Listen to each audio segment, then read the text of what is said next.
বিভিন্ন প্রয়োজনে আমাদের টিন সার্টিফিকেট করতে হয়। টিন সার্টিফিকেট করার জন্য প্রথমে একটি ব্রাউজার ওপেন করতে হবে। ব্রাউজারের সার্চ বক্সে লিখতে হবে ই-টিন সার্টিফিকেট।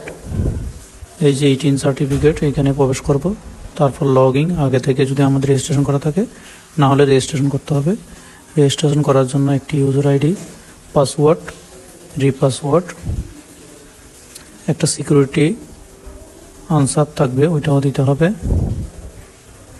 ব্লেজ নেম এখানে লেখা আছে, সিকিউরিটি আনসারটা দিয়ে তারপর বাংলাদেশ, মোবাইল নাম্বার, বারকোডটি বসিয়ে সাবমিট। তারপর নেক্সট এখানে আসবে, এখানে ইন্ডিভিজুয়াল বাংলাদেশ, তারপর ইন্ডিভিজুয়াল, তারপর নিউ রেজিস্ট্রেশন, এখানে লিখতে হবে আদার্স। এখানে সার্ভিস কী কাজ করি, আয়ের উৎস, সার্ভিস, তারপর লোকেশনটা দিতে হবে। এখানে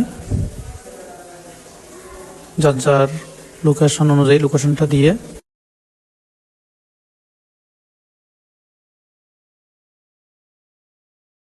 গো টু নেক্সট ক্লিক করতে হবে। আমাদের সব কিছু ঠিক থাকলে গো টু নেক্সট ক্লিক।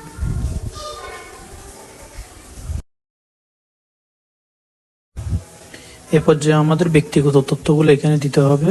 আমি আমার তথ্যগুলো এখানে দিয়ে তারপর সাবমিট করব। সাবমিট অপশনে ক্লিক। এখানে যার যার ব্যক্তিগত তথ্যগুলো দেবেন, এগুলো আমি হাইড করে দিলাম। ওকে, আমাদের সার্টিফিকেটটি হয়ে গেছে। এখান থেকে আমরা সুন্দর করে দেখে সব ঠিকঠাক থাকলে সেভ সার্টিফিকেট, প্রিন্ট সার্টিফিকেট এখান থেকে সেভ করব। সবাইকে সাথে থাকার জন্য ধন্যবাদ। এভাবে আমরা আমাদের টিন সার্টিফিকেট মাত্র 2 মিনিটে করে নিতে পারবো।